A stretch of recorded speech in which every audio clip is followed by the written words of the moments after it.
बेहतर तालमेल और प्रभावी परिणाम स्वाभाविक रूप से निकलने लगते हैं।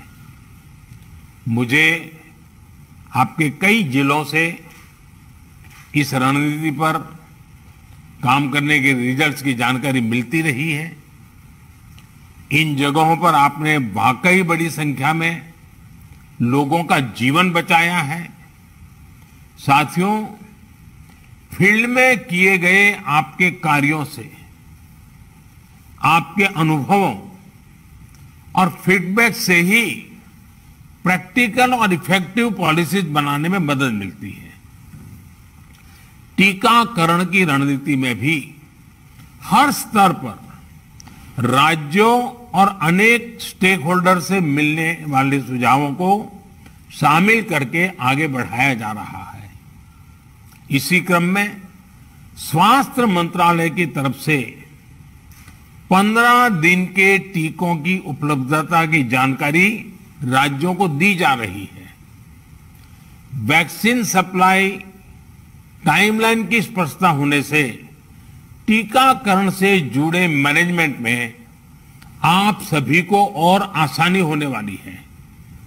मुझे विश्वास है कि हर जिले और वैक्सीनेशन सेंटर के स्तर पर सप्लाई और सुदृढ़ होगी। इससे टीकाकरण से जुड़ी अनिश्चितताओं को दूर करने में, पूरी प्रक्रिया को स्ट्रीमलाइन करने में बहुत मदद मिलेगी। वैक्सीनेशन का जो प्लान है, जो कैलेंडर है, उनको हम नियमित रूप से अलग अलग मीडिया प्लेटफॉर्म पर अधिक से अधिक साझा करेंगे तो लोगों को कम से कम परेशानी होगी। साथियों, पिछली महामारी हो या फिर ये समय, हर महामारी ने हमें एक बात सिखाई है। महामारी से डील करने के हमारे तौर तरीकों में निरंतर बदलाव, निरंतर इनोवेशन, निरंतर अपग्रेडेशन बहुत जरूरी है।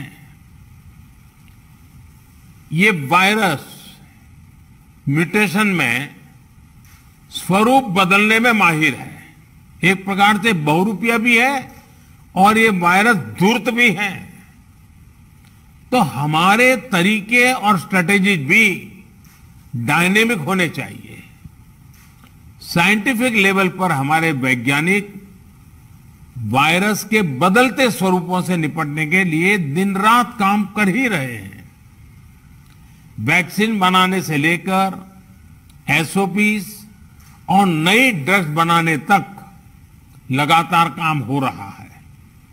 जब हमारी एडमिनिस्ट्रेटिव अप्रोच भी इतनी ही इनोवेटिव और डायनेमिक रहती है तो हमें असाधारण परिणाम मिलते हैं। आपके जिले की चुनौतियां यूनिक होगी, इसलिए आपके समाधान भी उतने ही यूनिक होने चाहिए। एक विषय वैक्सीन वेस्टेज का भी है। एक भी वैक्सीन की वेस्टेज का मतलब है किसी एक जीवन को जरूरी सुरक्षा कवच नहीं दे पाना। इसलिए वैक्सीन वेस्टेज रोकना बहुत जरूरी है। मेरा यह भी कहना है कि जब आप अपने जिले के आंकड़ों की समीक्षा करते हैं तो उसमें अर्बन और रूरल, इसको भी अलग अलग से आप गौर करें ताकि आपका फोकस रहे। इवन टियर 2, टियर 3 सिटी को भी अलग से उसका एनालिसिस करें ताकि आप फोकस वे में अपना स्ट्रेटेजी वर्कआउट कर सकते हैं। कहां कितनी ताकत लगानी है, किस प्रकार की ताकत लगानी है, ये बड़ी आसानी से आप कर पाएंगे।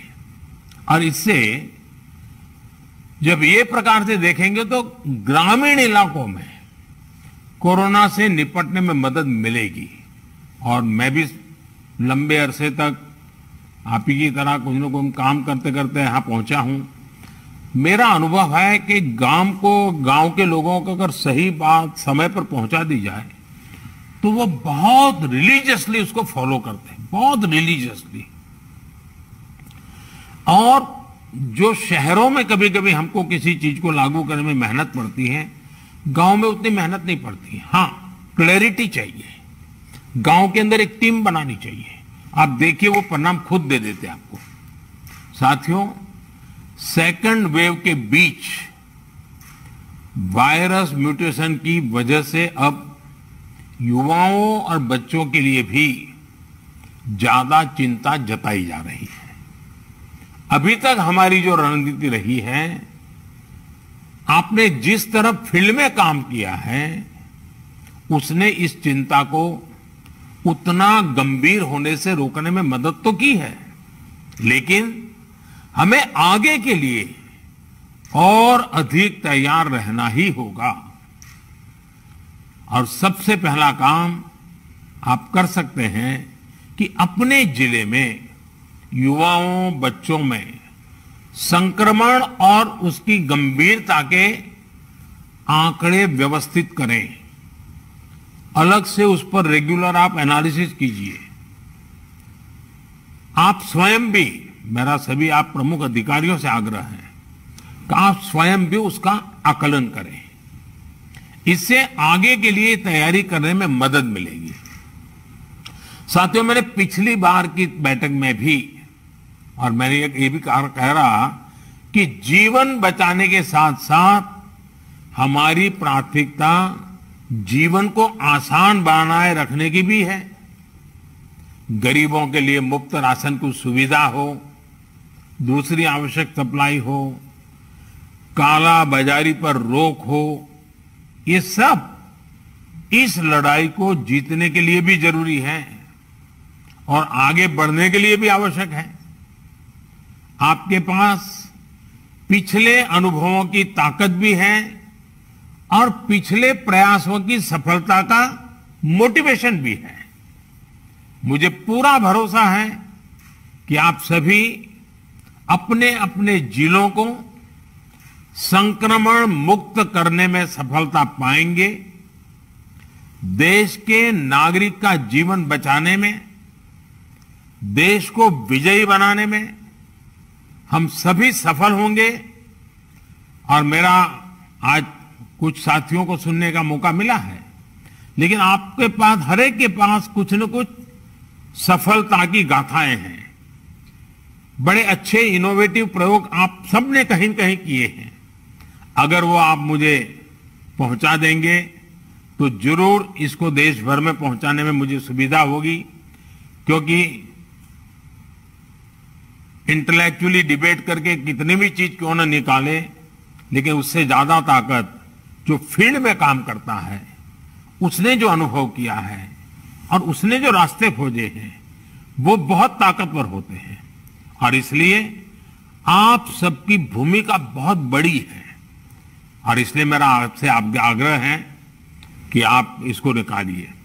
दूसरा, पिछले 100 साल में किसी के जीवन में इतने बड़े संकट से जूझने की जिम्मेवारी नहीं आई है।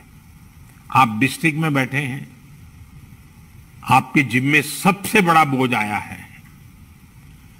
आपने बहुत चीजें ऑब्जर्व की होगी, मानव मन को ऑब्जर्व किया होगा, व्यवस्थाओं की मर्यादाओं को देखा होगा, कम से कम संसाधनों का ऑप्टिमम यूटिलाइजेशन करके आपने एक नए रिकॉर्ड प्रस्थापित किए होंगे। जब भी मौका मिले इसको जरा जरूर अपनी डायरी में लिख करके रखिए। आने वाली पीढ़ियों को आपके अनुभव काम आएंगे, क्योंकि पिछली शताब्दी में 100 साल पहले जो बड़ी महामारी हुई, वो उसके उतने रिकॉर्ड उपलब्ध नहीं है कि वो लड़ाई, उसका रूप कैसा था, संकट कितना गहरा था, कहाँ क्या हुआ, बाहर निकलने के रास्ते क्या खोजे गए। लेकिन आज हमारे डिस्ट्रिक्ट के अफसर अगर ये डिस्ट्रिक्ट गैजेट की तरह इसको बनाएंगे तो भविष्य की पीढ़ियों को भी हमारी ये मेहनत, हमारे अनुभव, ये आने वाली पीढ़ियों के लिए भी काम आएगा। और मैं आपको भी इस सफलता के लिए, इस मेहनत के लिए, और आपको और आपकी पूरी टीम को, जिस प्रकार से आप लोगों ने इसका नेतृत्व किया है, आपको बधाई देता हूं, आपकी सराहना करता हूं। और मैं आशा करता हूं कि आप और अधिक सफलता प्राप्त करेंगे, तेजी से सफलता प्राप्त करेंगे और जन सामान्य के अंदर विश्वास पैदा करेंगे। सामान्य मानवीय का विश्वास विजय की सबसे बड़ी जड़ी बूटी है, सबसे बड़ी जड़ी बूटी है। इससे बड़ी जड़ी बूटी नहीं हो सकती है और ये काम आप आसानी से कर सकते हैं। आप स्वस्थ रहें, कार्य का बोझ आपको ज्यादा है, मैं अनुभव करता हूं। अब बारिश की सीजन आएगी तो और एक सीजनल जो प्रेशर रहता है वो तो बढ़ने ही वाला है, लेकिन इन सब के बीच भी आप स्वस्थ भी रहें, आपका परिवार स्वस्थ रहे और आपका जिला जल्द से जल्द स्वस्थ हो, हर नागरिक स्वस्थ हो, ये आपकी कामना ईश्वर पूरी करे, आपका पुरुषार्थ पूरी करेगा। मेरी तरफ से आपको बहुत शुभकामनाएं, बहुत बहुत धन्यवाद।